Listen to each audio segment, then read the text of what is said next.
নমস্কার বন্ধুরা, মামনি রান্নাঘরে সবাইকে স্বাগত। আজকে আমি বানাবো এই কুলে শাকের চচ্চড়ি কাঁকড়া দিয়ে। এখন নিয়েছি আর ওইদিকে নিয়ে নিচ্ছি মশলা, জিরে, সর্ষে আর 5 ফোড়ন, হলুদ, লঙ্কা, নুন আর রান্নার জন্য নিয়েছি সর্ষের তেল। আর এদিকে নিয়েছি সবজি, বেগুন, আলু আর পেঁয়াজ। আর এদিকে আমি কাঁকড়া নিয়ে নিয়েছি। কাঁকড়া এগুলোকে আমাদের এখানে বলে চিতি কাঁকড়া। সেই কাঁকড়া নিয়ে নিয়েছি। আর কাঁকড়ার যে দাঁড়াগুলো এগুলো ফেলিনি, এগুলো আমি বেটে নেব। বেটে ছেঁকে জল দেব। তার আগে আমি এই মশলাগুলো বেটে নেব আর সবজি কেটে নেব। শাকটা কেটে নিয়ে তারপরে চলে যাব রান্নার জায়গায়। ধরিয়ে কড়াই বসিয়ে দিয়েছি। এবার কড়াইতে দিয়ে দেবো সর্ষের তেল। কাঁকড়াগুলোকে আমি নুন হলুদ মাখিয়ে নিয়েছি, সেগুলোকে আমি ভেজে নেব। এই দেখুন, মাছ ভেজে কাঁকড়া ভেজে তুলে নিয়েছি। এবার দিয়ে দেবো তেলের মধ্যে 5 ফোড়ন, আর দিয়ে দেবো তেজপাতা, আর দেবো পেঁয়াজ কুচি। ভালো করে ভাজা ভাজা করে নেব। পেঁয়াজ ভাজা ভাজা করে নিয়েছি। এবার এতে আমি কিছু মশলা দিয়ে দেবো স্বাদ মতো হলুদ গুঁড়ো, আর দেবো লঙ্কার গুঁড়ো। একবার নেড়ে নেব।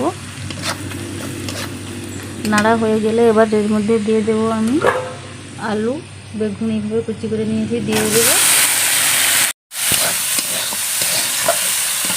মশলার সঙ্গে আলু বেগুন খুব ভালো করে আমি মিশিয়ে নিয়েছি। এবার দিয়ে দেবো শাকগুলো।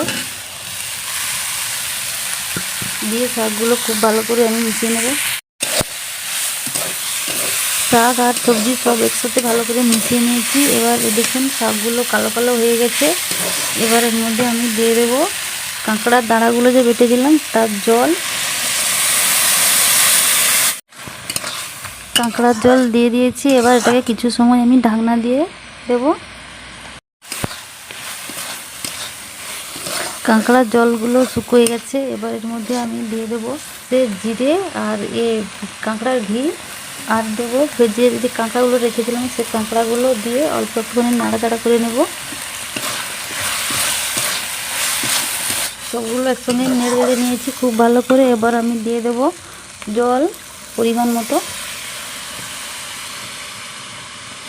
দিয়ে এটাকে আমি ঢাকনা দিয়ে সেদ্ধ করে নেবো যেটুকু বাকি আছে। দেখুন ঢাকনা খুলে নিয়েছি। এবার হয়ে গেছে। উপর থেকে দিয়ে দেবো একটুখানি সরষের তেল, দিয়ে ভালো করে নেড়ে চেড়ে নেব। এবার আমি নামিয়ে নেব। দেখুন কীরকম দেখতে হয়েছে। তো বন্ধুরা, আমার এই কাঁকড়া আর কুলে শাকের রেসিপিটা কেমন লাগলো কমেন্ট করে জানিও, আর লাইক সাবস্ক্রাইব করে আমার পাশে থেকো।